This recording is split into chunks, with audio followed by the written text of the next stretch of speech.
Hi everyone. Today we're going to be talking about antiderivatives. One of the biggest ideas in mathematics thus far has been for every operation there's an inverse operation, or that everything that you do can be undone. For instance, if you're thinking of a number and then you're like, well, if I multiply it by 2 I get 6, and you're like, I dare you to find that number, I'll be like, okay, well, the opposite of multiplication is division, so I can just undo this 2 by dividing by 2, right? And I get x equals 3. And this is how that game works. You think of an operation, maybe you're like, oh yeah, I'm thinking of a number, but when I square it, I'll get 36. And you're like, Mr. Sacchetti, I dare you to find the number. Well, I'll have to create this new operation. That's the inverse of squared, which we know as square root. And so if we take the square root of both sides, we get x is positive or negative 6, because both 6 and negative 6, when squared, give you 36. This is also an important piece to notice, which is sometimes inverse operations gives more than one answer, even though there's only one inverse operation. Today, we're going to be talking about antiderivatives. So last time we talked about slope fields, we saw that there could be infinitely many equations that meet the particular differential equation that you're given. Today, we're going to see something similar when you find the opposite of a derivative called the antiderivative. So here's what we'll do. We'll say f of x is just equal to, 2x. Let's say that. If I want to find the antiderivative, I have special notation for this. Instead of a lowercase f, it's a capital F. This means the antiderivative of lowercase f. Just use capital F. And so you think in your mind, what is the antiderivative of 2x? Well, that means that whatever it is, its derivative should be 2x. And maybe after a bit of thought, we can realize, oh yeah, that's just x squared, right? Because x squared's derivative is 2x. Oh, but wait, somebody else thought it wasn't x squared. They thought it was x squared plus 2. That's kind of weird, right? But because the derivative of a constant's just 0, the second person is equally right, because this function's derivative is also 2x. Or this third person who says it's 21 is still correct, or even 24 is still correct. And so we'll never ever get just one antiderivative. Instead, we'll get infinitely many. And so how we'll write the antiderivative is we'll always tack on at the end this plus c, where this is some constant term. And we'll do this because anytime you're taking an antiderivative, you can always add a constant to the end, and it's always going to be still correct, because this constant's derivative will just disappear in the actual function. So now that we've got the hang of what an antiderivative is, let's try it out with a few more functions here. Let's say I had something like f of x was 3x plus 5, and I wanted to find the antiderivative of f. Well, I'd have to figure that out. Okay, so we'll go term by term here. I need a function whose derivative is 3x. Well, if I end up with just an x, I had to have started with an x squared. And then I think to myself, okay, if this is an x squared, if I were to take its derivative, I would bring down this 2, leaving it just an x. So my coefficient here has to be something that when multiplied by 2 gives me this 3, and that something has to be 3 halves. Because if I have 3 halves x squared, its derivative, bring down the 2, 2 times 3 halves is just 3, great, and I get the x.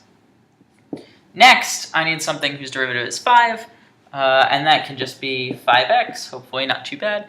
And then to end this problem, I need to add that plus c here. I need it, because any c value there guarantees me that this function's derivative is this function here, 100% of the time.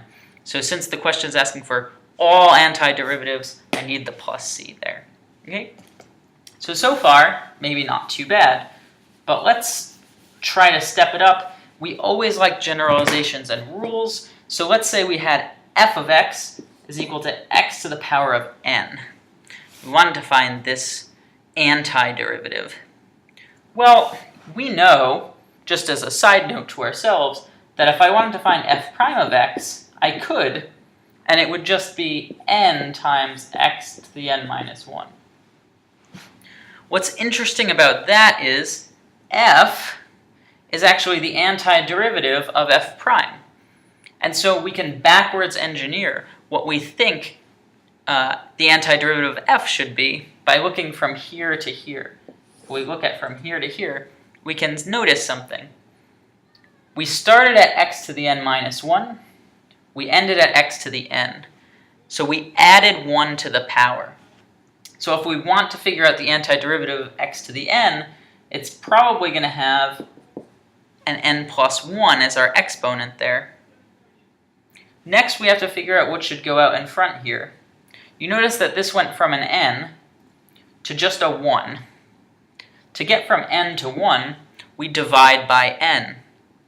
You might notice that this exponent happens to be n. So really what we did, we took this, we increased the exponent by 1, and then we divided this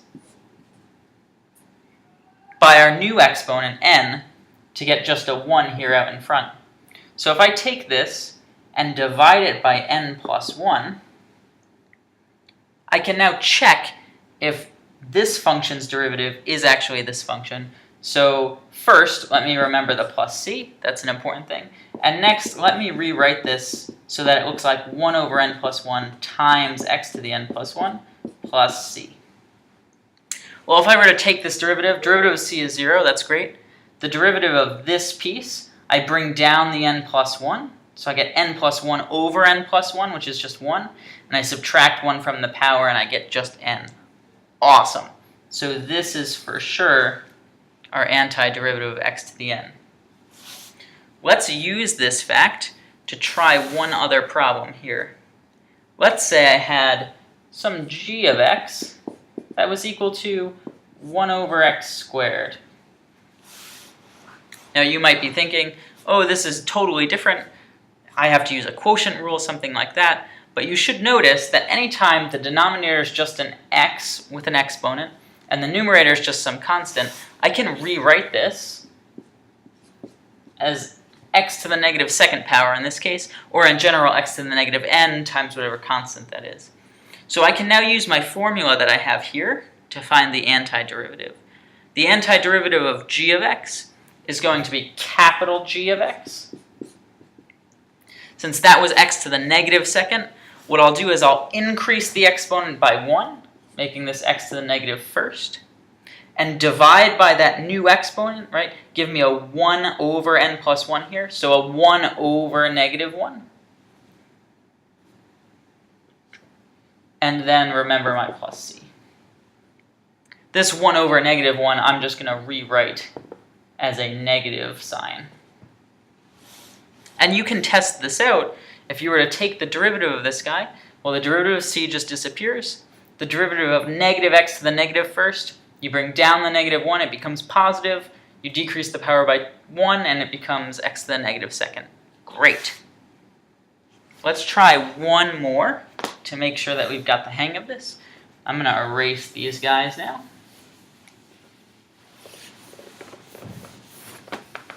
All right, let's say we have our function, f of x is the square root of x, and I want to find its antiderivative.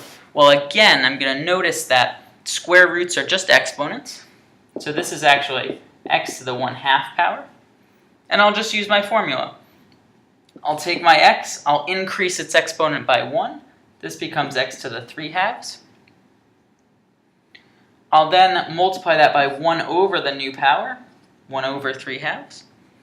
And add my c to the end. It's generally uncommon that we leave a fraction inside another fraction. So I'll rewrite this again as f of x is just 2/3 x to the 3/2 plus c. And the nice thing is we can always check our answer. The derivative of this guy, bring down the 3/2, cancels with the 2/3. just leaves me an x to the 1/2.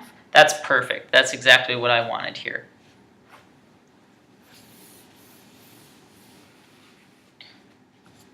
Alright, so far so good. Now we're going to get a little more complicated, but not too much more complicated. Let's try if I had something like sine of x plus cosine of x, and I wanted the antiderivative. Well, first, I'd need a function whose derivative is sine. Well, cosine is almost right? Because cosine's derivative is negative sine, so we just have to pick up the negative in front here. The derivative of negative cosine is negative sine, which is sine, great. And a function whose derivative is cosine, well, that's just sine. And then, of course, I need the plus c at the end. And this would represent all antiderivatives of this particular function. But now that we're getting invested in trig, let's try one more trig here. This one's going to be a little bit trickier. Let's say we had something like x times cosine of x plus sine of x. Okay. Now when you look at this particular problem, you might notice that it looks like a form that we've seen before. In fact, it looks like something times something else plus this other thing here. And so we've seen this formula before when we've been dealing with the product rule. So it's very likely that this started out as a product of two functions. If we remember the product rule, it says, hey, in these two things, one of them is a function that you started with and one of them is a derivative. And again, I should have two things over here. So maybe this is actually times 1. And from that, I can kind of piece it together. You'll notice that if I started out with x as one of my pieces, that would make a lot of sense, because here's one of my pieces, here's the derivative of that piece. And if I started out as sine x as my other piece of this function, you'd notice that that also makes good sense, because here's sine x and here's its derivative. So all four of those pieces are there. And I can do the product rule to check that this works. Of course, I need to add my plus c to the end. Product rule is a bit trickier. Quotient rule is in fact even trickier, and we're not going to deal with it at all, at least not right now. But product rule is a form that you should recognize and be able to handle with some practice. With some practice, of course. We're going to do just two more examples today. Sorry that it's been very example heavy, but this is a new operation, and so I think that doing a bunch of examples is the most helpful thing for you. So let's start out with e to the power of 2x. Okay, we want to find the antiderivative.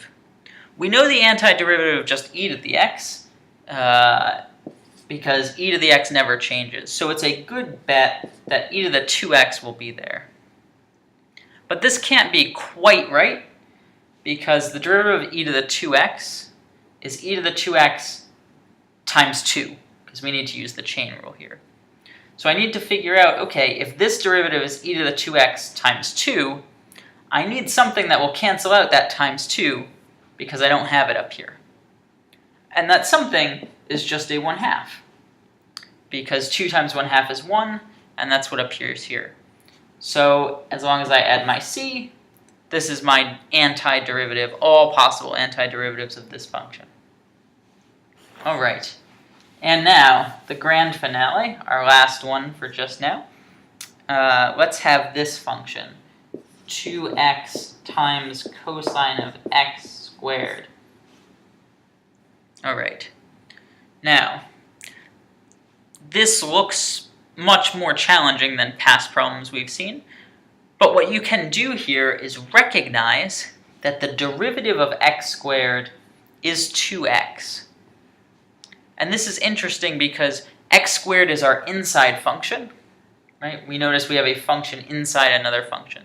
So chain rule should jump to your mind here. And if chain rule is in the front of your mind, This is the derivative of the inside, this 2x here. So that means we probably started with just an outside and inside. That means that cosine is probably the derivative of the outside function. Well, what's derivative is cosine? The answer is sine.